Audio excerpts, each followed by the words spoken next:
Good afternoon and most welcome to 917 of the Heidegger series. And now we're having possibly the most lovely day so far this year. It is really springy and I just went for a brief walk, and all over the place we see dandelion budding off, and all the onions are coming off, the lily of the Easter, as we call it in Swedish. To signing now is Easter. And today we have Good Friday, where we're sitting in the yard of the local church. I would like to begin with something that happened earlier today. We had heavy rainfall the last week, and some water had been coming to the balcony, and I threw some of the water off, and there was this lady beneath, and she saw her dog getting scared, and she lingered on for some reason, and then she addressed me and asked me, did you throw anything to the dog, or did you throw anything at the dog even? And I thought that was a rather ludicrous thing to say. And I said, of course not, it was the water that scared the dog. But that made me think that in the Western Hemisphere we don't take in account what's inside.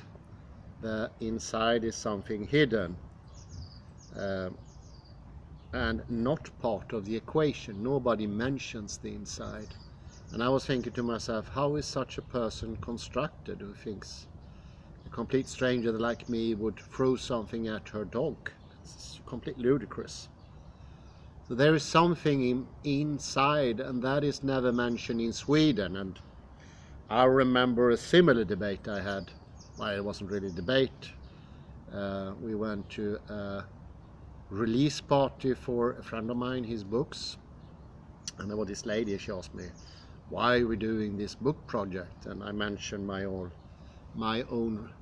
old professor, Tansjö, and his look at morals and what morals really was. And I remember just looking at the ones playing music and not really caring about reactions, how she turned into completely upset, red in her face, with what I was saying about this. Well, mainly the professor, not so much me.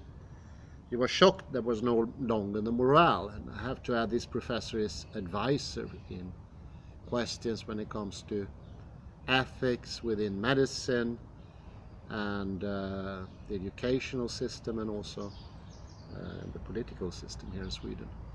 People are really listening to him. I was a bit surprised, taken aback. I thought for me it was completely obvious that this is where we are at now. It's not like there are any morals left. And she said something to the effect that should be stopped by the politicians. Well, there's a lot of problem with such a thing, such an argument. Because firstly, nobody goes to election in Sweden on questions about ethics. It's not even part of the curriculum of what the politician put up, never. It's like a very side question here in Sweden. We go to election based on taxes, healthcare, defense, such things. Ethics is not a thing in Sweden at all. Nobody goes to election with any important. So it doesn't matter, and she should have known that. I've been living in Sweden for a couple of decades. And the second thing is, we are actually living in a place where nobody visits the churches at all. It's like 2% that frequents the churches. So morale in any case is not a thing for the regular person. And I think that has a lot to do with this inner neglect, whatever the inner is. I usually use the word endogenous, because I'm not talking about the subject, it's just talking about something, possibly you could use the word implicit from David Bourne or something of that sort. but it's the intricacy of the relation between the observer and what's observed. And that doesn't belong neither to the thing observed nor the observation. It's beyond that, it's a bit more.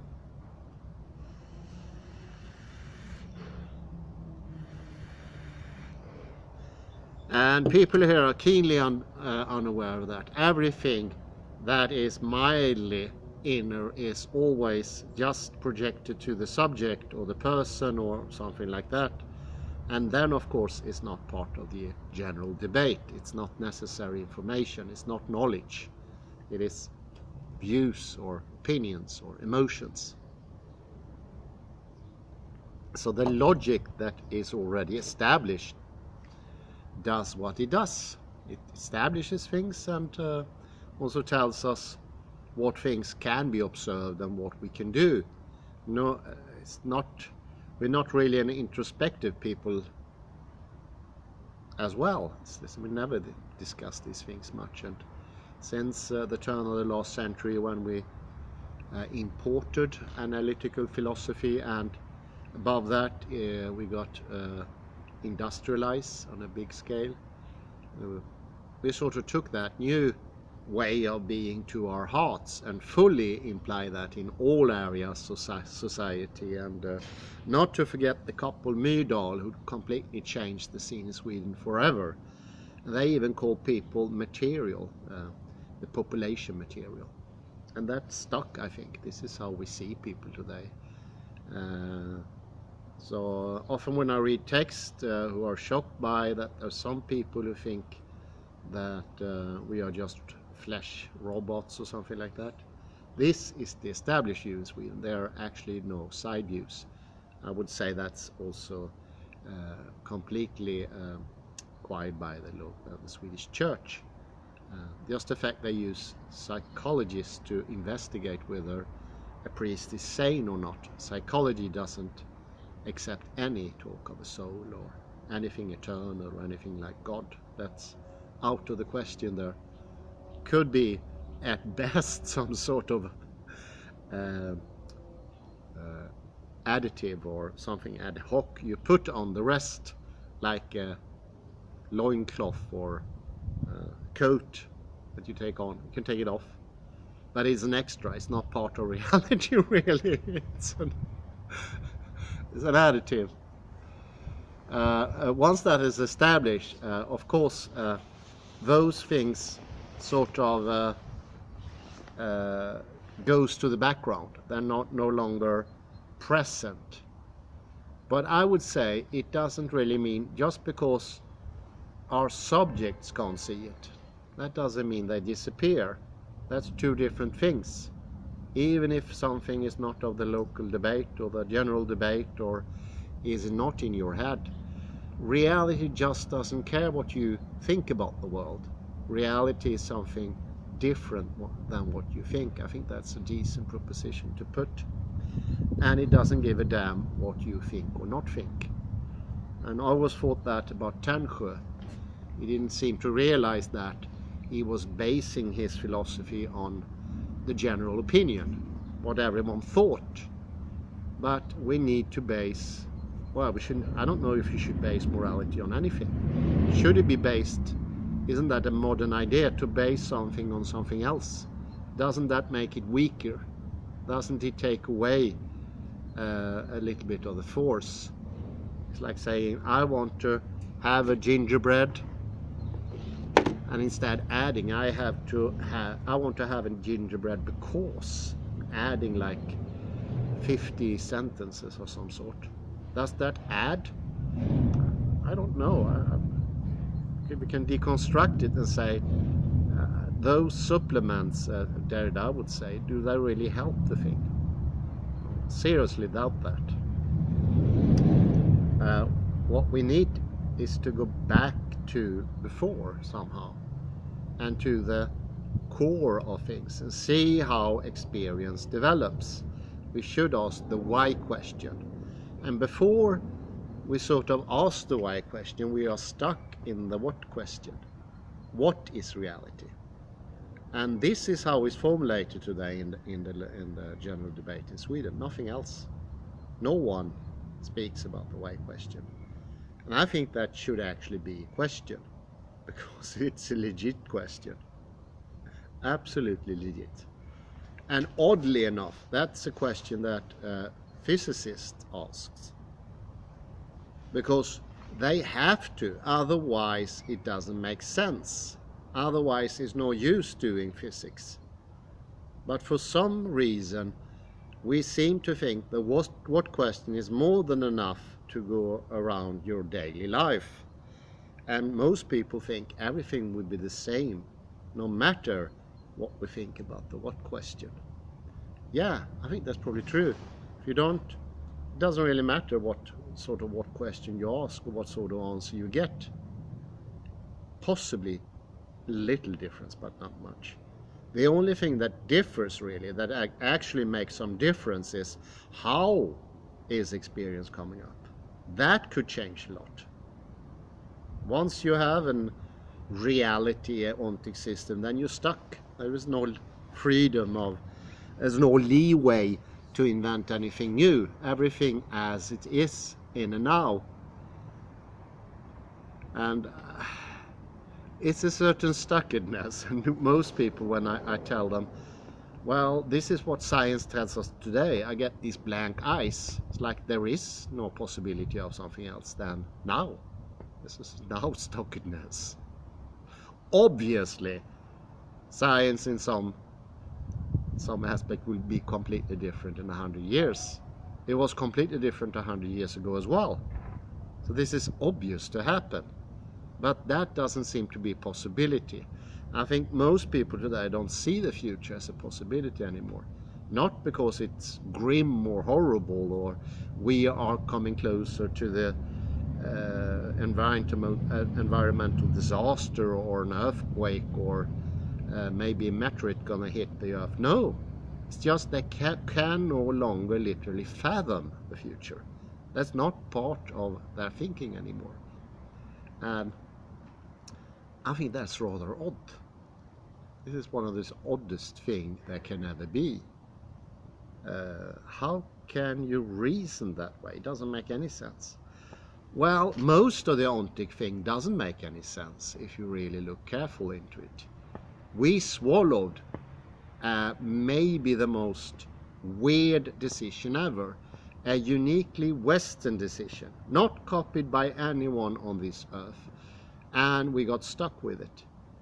And now most people think it doesn't make any difference. Well, I have to say, from my point of view, it makes a whole lot of difference. It has, for instance, completely changed neurology, and there is very few neurologists who today don't think representationalism is absolutely absurd. Absolutely absurd. Much more absurd than claiming that, for instance, there are different races and there are big differences in IQ. No, this in neurology is even more off. It doesn't make any sense at all. And you'll be losing your job within minutes if you claim that representationalism is something that could be valid. It's nothing short of modern day alchemy to say, well, inside my head there's a little homunculus, and he is registering the outside reality. And my homunculus is called Stephen, and he does his job right. And inside the head of the homunculus Stephen, there is another homunculus called Andrew, and his homunculus called Sarah. And I have the whole progression in my doctorate. It's about 1 million pages. I hope you die before you come to the last page. I mean, this is how people are reasoning. It leads to absurd conclusions that cannot be solved. And also the idea of a complete and absolute disjunct function between subject and object. That doesn't work either. This is bound to end up in irresolvable paradoxes, and they need to be approached and solved. Otherwise we're stuck with a grander problem, and that is, we have at base, the foundation is like rotted all through.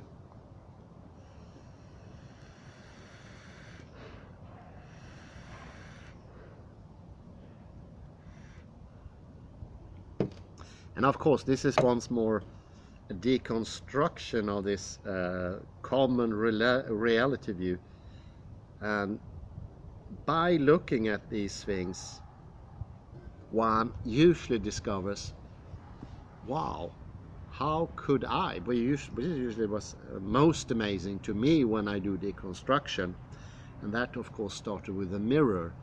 And I started to think, how could I be so certain? I was absolutely certain before.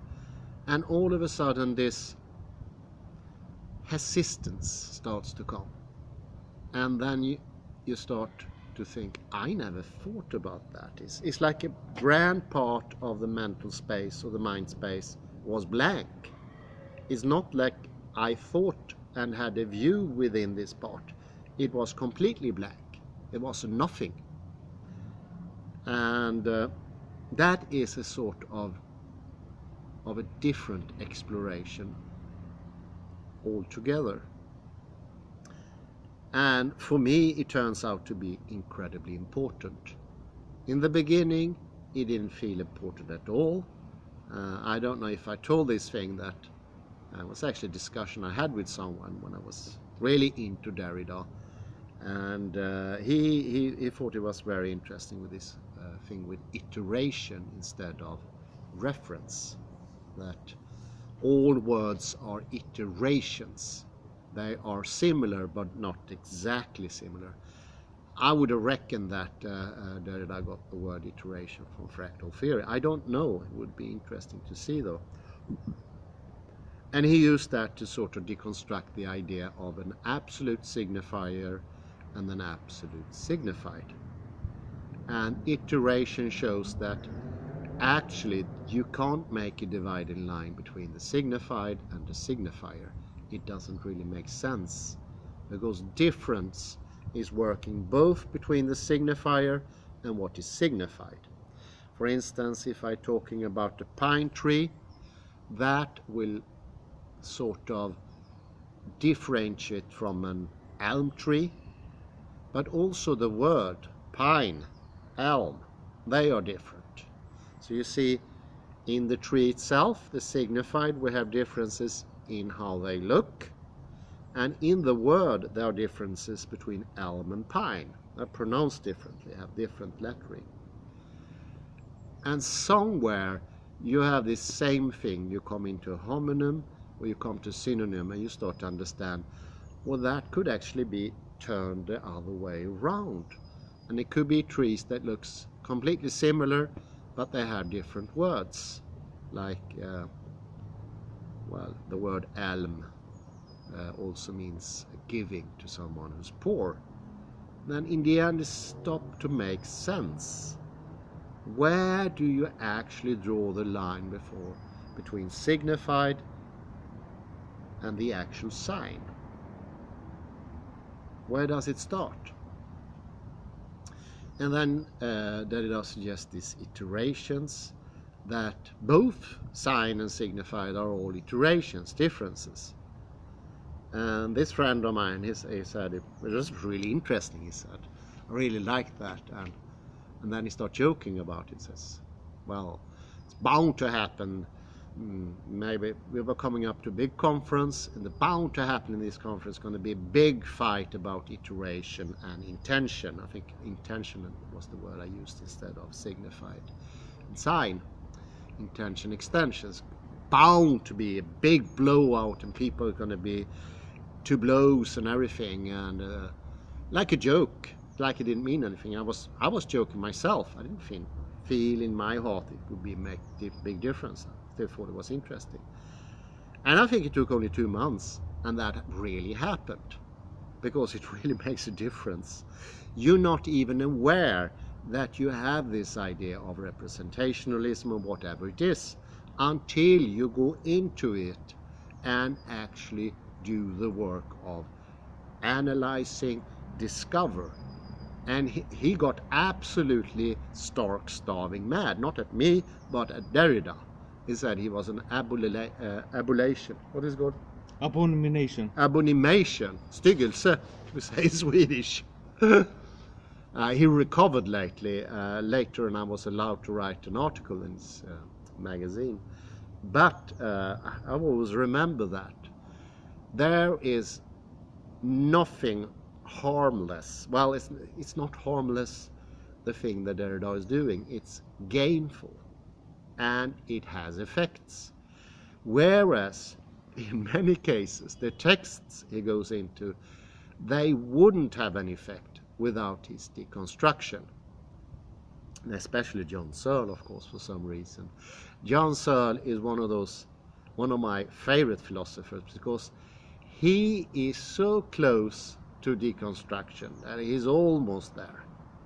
He admits to all the paradoxes, and he tries to, but when he's hardly pressed, he still stays with essentialism. So that goes to show how hard it is to sort of leave the safety or whatever it is. He's been pressed many times, and in the end he always have a little piece of representationalism left, so he can linger on to that. It's extremely hard to give up, but those discussions are incredibly funny as well. And if you feel bored sometime, if you're under the weather, if it's like last time I read him, it was in October, I felt a little bit under the weather. It's been raining for a couple of weeks, and reading that really made me happy. Yeah, because he wouldn't let go. It's like, I know it's not literally like he's holding on to something, like I'm holding on to this vape or my hat or something, but it's his whole system and his surrounding can't give it up. So he's reformulating to, it sounds almost like he doesn't have this center anymore, but it's sort of shifted only. And that's normal, but he won't ever give it up. And I think that was one of the reasons Derrida chose John Searle and no one else. On top, of course, he's very popular, and well, he used to be very popular and outspoken. But jovial chap, he wouldn't have worked with Hilary Putnam or Orman Quine or anyone else, not willing to give up an inch. But he was really approaching reality somehow. But this stuckedness is tough. It's a tough nut to crack. And it's sort of the centeredness usually moves somewhere else. A very good example is actually the rephrasing of physics that was made once upon a time in 1910 by Albert Einstein. And the interesting thing, there was actually the possibility of going the whole way into quantum physics, just observation. But what Albert Einstein does instead is moving one level up, so to speak. So he makes the whole universe as we have it consistent by moving one dimension up. He created a fourth dimension. That's called the time-space dimension. And he shows that gravity can actually be a curvature in time-space and other things, gallantly. He could make a lot of predictions, but he refused to go the whole way. The universe on the lower level is sort of completely consistent, coherent, and non-paradoxical. But he knows himself that by moving one level up, he just moved the problem to a higher level. And he knows himself. This is very, very telling. He knows himself at heart that could possibly cause a problem. Once our observations became sharp enough so that we would see the breakthrough of space-time, that the space-time collapses. And that did happen actually in the lifetime of Albert Einstein. And those are the black holes. They disrupt the whole theory. Beyond black holes, there is no consistency or anything like that. The world doesn't work anymore. So that's one way of saving your whole thing. And this is what Albert Einstein did. And of course, it was obvious from that part on he wouldn't accept quantum mechanics as presented by Niels Bohr. And he didn't. That's interesting how it moves. It could move sideways, it could move upwards, and you can put add-ons, you can put supplements and different things. Supplements actually in the deconstruction had double roles. It's good to remember. It's both an add-on and a sort of a trace-like thing as well. It has dual purpose. It's an add-on to make everything complete, but it's also a trace that there is something too much somewhere. So isn't it interesting? You both solve the problem and sort of create another problem at the same time. And I think this is a sort of a characteristics, not in the regular sense of being a characteristics, but it's something to notice and be aware of. And once you're aware of that, I think you gain some sort of implicit knowledge how it works. So don't criticize Einstein or Searle. Derrida didn't criticize Searle. He was really happy with Searle. Every time you see them meet, they're more, well, it looks like Derrida is more than amicable towards Searle. And we should treat Einstein the same way. We all share that weakness, or it's not really even a weakness. It lies within both subject and object at the same time. It's a bit of not knowing, and we can investigate and go further into that. And we will discover more by doing that. Because the more we open up, the more we get. So it's an interesting process. And don't ever say you don't learn from others' mistakes. You can do that. It's their most telling. Actually, without the mistake of Descartes, this whole series wouldn't have been the same. Is incredibly eloquent when it comes to telling what he's living through himself, which is in itself almost miracle. He's very good at that. And that gives an insight in the workings of the regular world when it says that his thinking is himself and such things. And there cannot be no differences. This direct mirror image where he self-identifies with his thoughts, and that's a sort of a necessity that unavoidable, not even in principle or in theory avoidable. It is just there directly. And this sense of things being just there, this is the thing that we need to sneak under. When it really feels this is completely solid, go look there. For every area of our presencing knowledge can get, there is not an area that is sort of locked out. And I would say that even goes for a black hole. No area is blocked out for knowledge. Even a black hole, not locked out. It was for Einstein and for many physicists today, but I say no area can be blocked out. So do give it a try. That is my encouragement.